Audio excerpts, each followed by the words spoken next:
nolosha dhanba waxaan ka aaminsanaa in la dilo in la qayliyo laakiin ii soo noqon maysa maanta ma ii soo noqonayso hadday ii soo noqonayso shalay hadday ii soo noqonayso wax badanaa sixila laakiin ma ii soo noqonayso waana iska qadar wax kasta waa qadar yacni hooyo badan maanta inay fahanto meesha aan ka gubanayo oo ilmaheeda waqti la qaadato aaday u fiicanta ilmaha assalaamu calaykum waraxmatullaahi wabarakaatu dhammaan asxaabta soo dhawaada aadan idin salaamayaa anagu waa fiicana maasha allah idinkana maalin qurux badan aa idin rajeynaya dhammaantiin maanta waxaan rabaa barnaamij inaan ka hadlo aan soomaalida ugub ku ahayn oo mar kasta aan samayno oo aniga hooyo ahaan samayn jiray oo xanuun badan uurka mar kasta i gubi jiray yacni oo mar kasta soomaali haddaan nahay ama hooyooyin haddaan nahay aan samayno marka waxay ku timid inaan maanta arrintaas ka hadlo horta qoys aan waqti dheer deris ahayn oo aan muqdisho deris ku ahayn ayaa cunugooda shala dhintay allah u naxariisto family aan waqti dheer deris soo ahayn waa u tacsiyeynayaa inaa lilaahi wa inaa ilaahi raajicuun inaa lilaahi wa inaa ilaahi raajicuun ilaahay ha u naxariisto wiil yar buu ahaa ilmaha 21 22 meelahaas hadda galayuu ahaa kole waqtigiisiibaa intaa ku ekaa laakiin waa xanuun waaye markii geeridu ay wax kasta sabab baa loo yeelaa geeridan markasta dhacayso qof lagu leeyahay qofaa dilay qofba waxbay geeridu magacyay leedahay qof waxaa la yiraahdaa cuduraa ku dhaco waa iska dhintay tii allah u timido waa iska dhintay qofkaas xabad baa ku dhacday wiilkaa yarkaa waxaa sabab u noqotay adayga faamilada ama waalidiinteena soomaaliyeed aan isleenahay ku koriya ama aan ku soo kornay oo cunugiyo hadlayo leh oo saasaa wax iga yihiin aan la qiimeynaynin cunugaa yar horta intaasay waqtigiisa ku ekaa walow hooyadiis ay uur ku taalo ay ku tahay ama faamiligii oo dhan ay ku tahay xabsi baa lagu xiray marka waalidiinteena anagoo ilmihii la hadli karna wax u sheegi karna la fariisan karna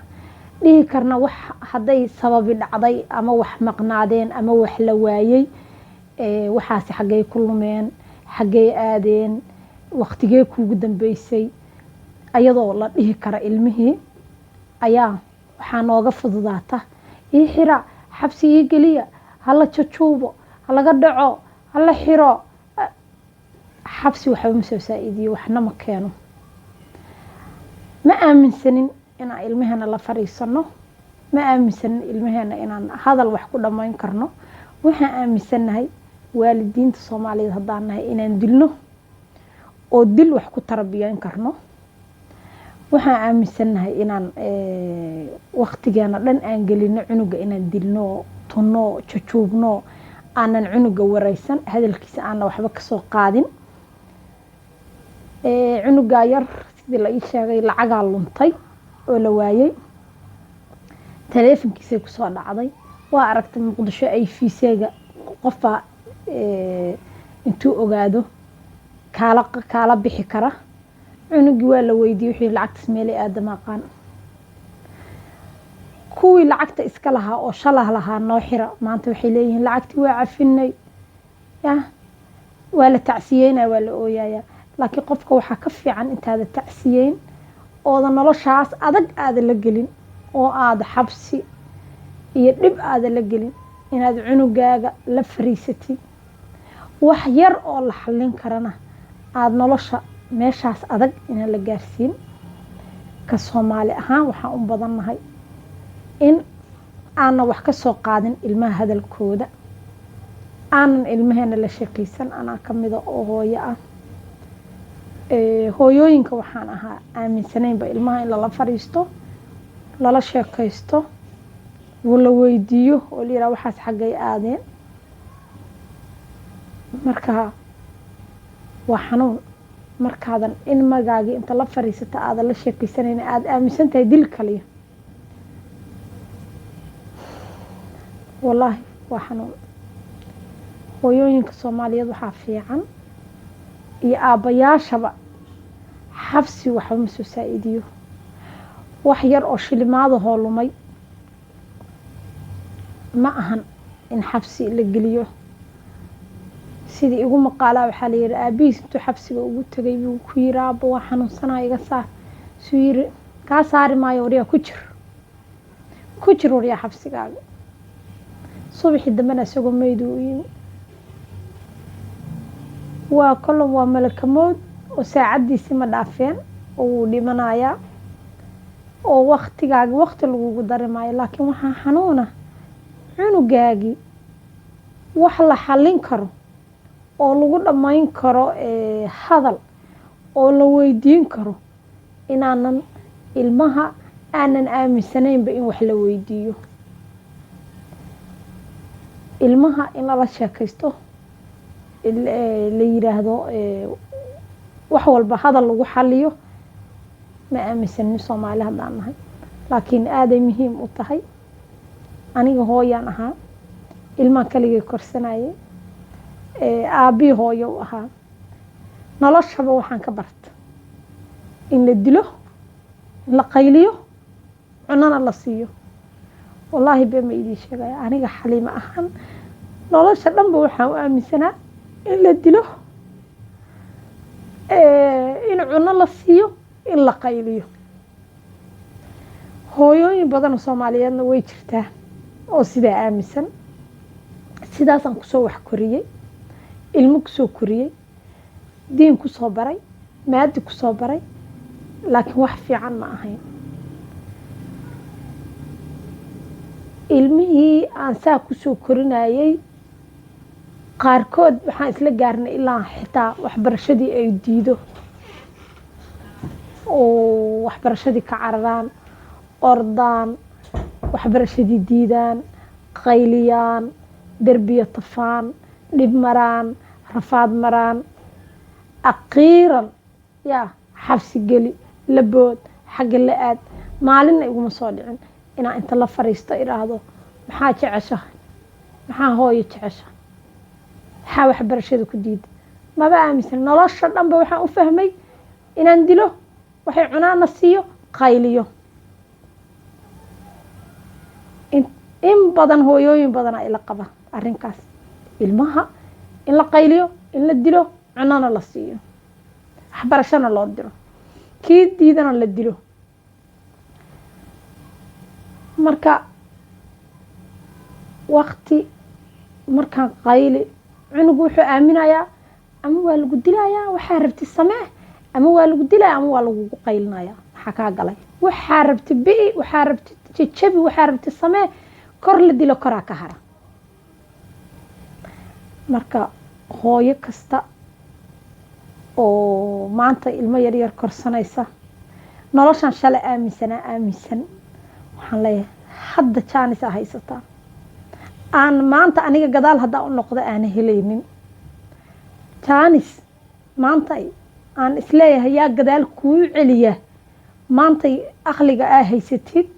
waayo aragnimada haysatid fahanka nolosha aan fahmay oo aan maanta gadaal u noqon karin iga faa'iideyso ilmahaaga la sheekayso ilmahaaga waxay necab yihiin weydii waxay jecel yihiin wixii xun u sheeg waxaas aad jeceshahay wax fiican ma ahan dheh wixii xun oo adag oo derbiyo la mari waayo wada hadal ku dhameeya cunug waxaa jirtay hadda ilmaha foonfoorka ka baxaya ah oo ilmahayga ka mid ah inaan dilo inaan qayliyo caagu noqdo markuu caag noqdo caag wuxuu go'aan ku gaaray markaana arkay wuxuu rabo inuu sameeyo markaan iraahdo maxaa saan u samaysana uu ii aamuso oo laba option u qaata inaan dilaayo ya inaan qaylinayo buuba qaataba ama waa lagu qaynaa ama waa lagu dilaa kor la dilana koraa ka hara maanta dambe waa u yeero waxaan ku yidhi hooy sidan si ma ahan aniga iyo adiga sidan si ma ahan anna waa dhintay adna derbi baaba tahaba inaan saaxiibno ka war wuxuu diyaar waa saaxiibno waxbaan isla sheer garaynaa wixii qaldan oo iskuulka ka sameeyaan weydiiyaa wuu ii sheegaa wuxuu qaldoon iraada ha u noqon wuxuu yidhaa maanta kadib u noqon maayo wuxuu ilaaliyey naftayda inaan wax qaldan la iiga aanan uu sameeyo inaana maqal inuu ilaaliyo oo uu yidhaahdo hooyo waxaas yaa la gaarsiin mar dambe samayn maayo shalana waxay ahayd waxay rabtaa ha samayso alifka awal baa lagu dilaayay awalba waa qaylinaysa waa xanaaqaye waa qaylinaye waa dagaalamaye waa karaya aniga dhan maanta se xanaaqa igu dambeysay aan saaxiibnay maantaasaan degay waxaa ogaada marka oo ii soo baxday waddo aniga ii daran ilmahayga u daran noloshoo dhan u daran inaan ku socday waddada saxdaa oo wanaagsan inay tahay hooyo inta soo fariiso aan heshiino aan saaxiibno aan isla sheer garayno wixii dhiba oo aa aragtid ii soo sheeg wixii i dhibaayo waa intaan iyo intaan iga daa waxbarashadaada waxaan uma fiicna taleefankan 24 hours la sida waxbarashadaada uma fiicna waxbarashadaada xoogga saar maantaasaan faa'iido marka tan maanta waxay igula soo nacday cunugaa yar waqtigiisa ma dhaafeen saacad looguma dareen laakiin haddii lala fariisan lahaa